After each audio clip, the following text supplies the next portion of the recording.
Hello everyone, welcome to my channel. I hope everyone is having a wonderful day.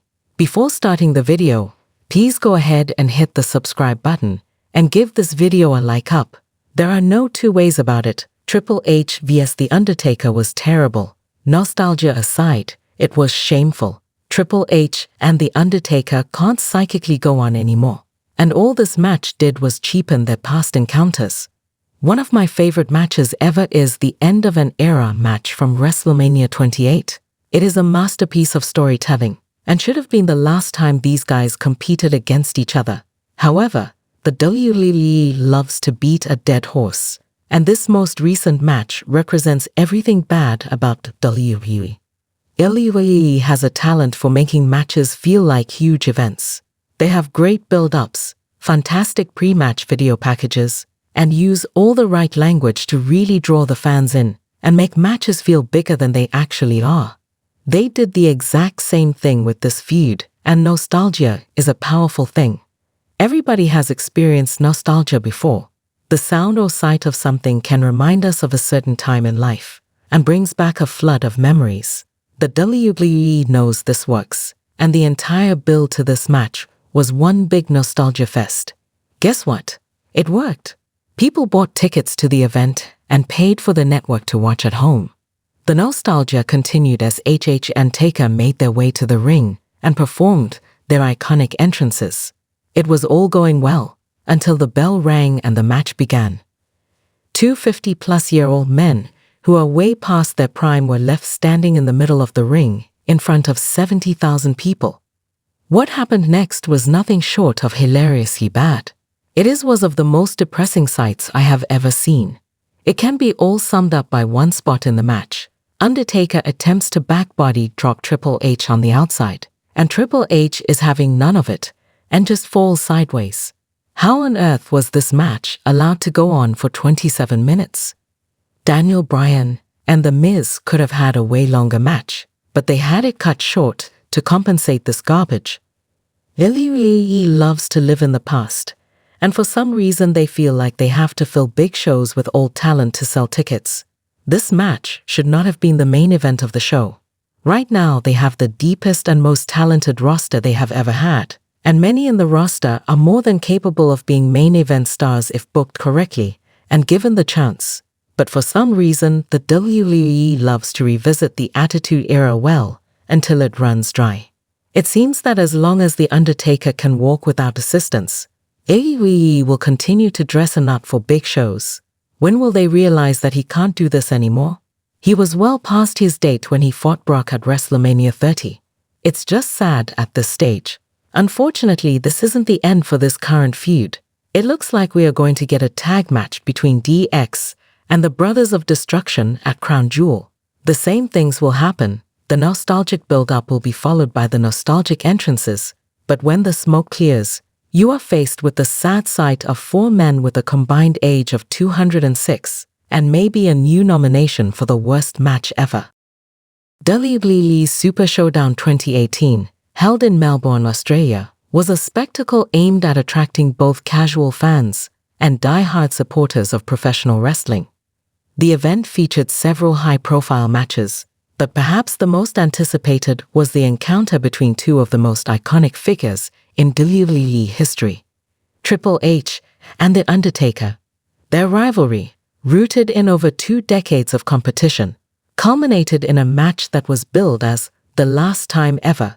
However, despite the immense build-up and the star power of both men, the match itself fell flat, disappointing fans who expected more from two of wrestling's greatest legends.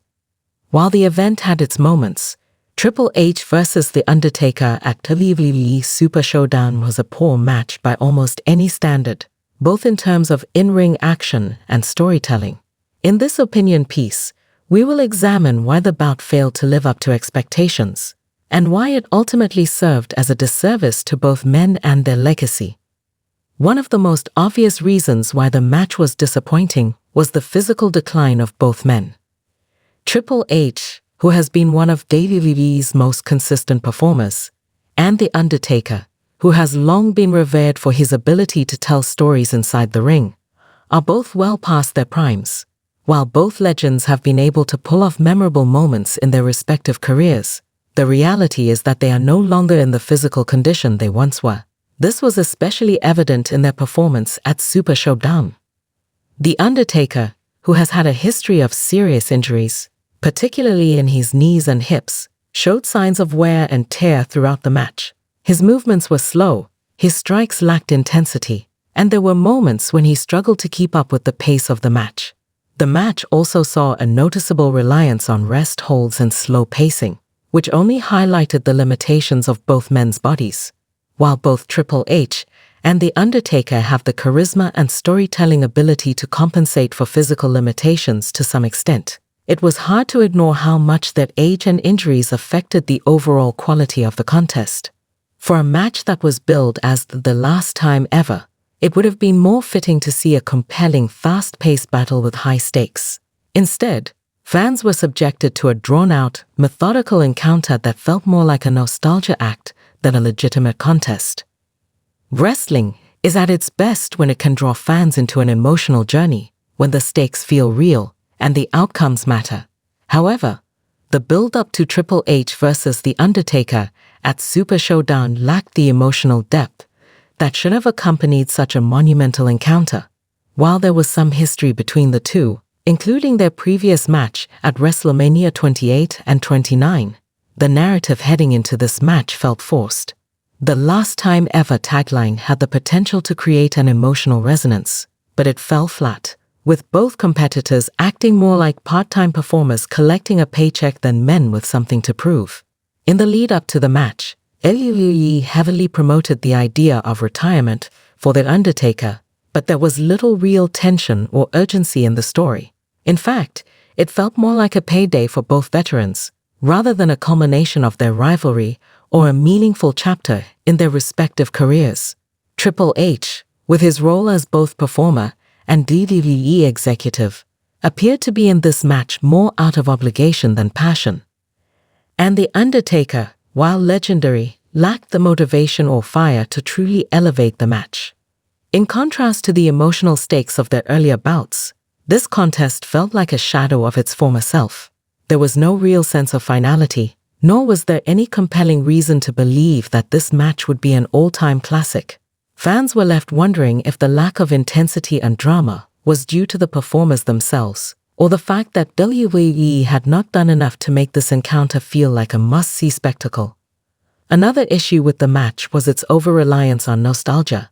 It was clear that WWE was trying to appeal to fans of a certain era, with both Triple H and The Undertaker leaning on their trademark moves and signature spots. While nostalgia can be a powerful tool in professional wrestling, it became evident that neither man was capable of delivering the same high-quality performance that had defined their earlier years. The match was filled with rest holds, slow-paced sequences, and a distinct lack of fluidity in the action. There were moments when the crowd seemed to lose interest, especially during the more sluggish portions of the match. Instead of a dramatic, hard-hitting contest that kept the fans on the edge of their seats, the bout felt more like a slow, drawn-out procession toward an inevitable finish. This was especially frustrating, given that both men have proven time and time again that they are capable of producing far better matches when they are at their best. While the use of nostalgia can be an effective storytelling device, it felt more like a crutch in this match, an attempt to cover up the performer's declining physical abilities and the lack of a compelling narrative. The match simply dragged on, with moments of excitement few and far between. It was a far cry from the intense and visceral encounters that fans had hoped for from two of the biggest stars in wrestling history. The finish of the match also felt underwhelming. Triple H defeated The Undertaker after interference from Shawn Michaels, leading to a somewhat controversial conclusion. The involvement of Michaels, who had been working as Triple H's manager at the time, only served to diminish the significance of the match's outcome, rather than a clean victory that added to the drama or the stakes. The finish felt like a cheap way to prolong the rivalry and set up future angles. The post-match aftermath, which saw Triple H and The Undertaker share a mutual moment of respect, felt forced. The emotional weight of the moment was lost due to the way the finish was executed. Fans were left wondering why the match needed the interference to begin with, and if the story was being prolonged just for the sake of drawing more matches out of two men who had already done it all. Triple H versus The Undertaker at WWE Super Showdown was a match that had the potential to be something truly special. With both men being legends of the business, this should have been a high-stakes encounter that concluded their epic rivalry in a way that left fans satisfied. Unfortunately, the physical limitations of both men, the lack of emotional investment in the story, and the over-reliance on nostalgia resulted in a match that felt more like a formality than a spectacle. Wrestling fans deserve better than this. While there's no denying the iconic status of both Triple H and The Undertaker, their performance at Super Showdown failed to live up to the hype. This match could have been a crowning achievement, but instead, it was a reminder that some rivalries should be left in the past before they tarnish the legacies of those involved.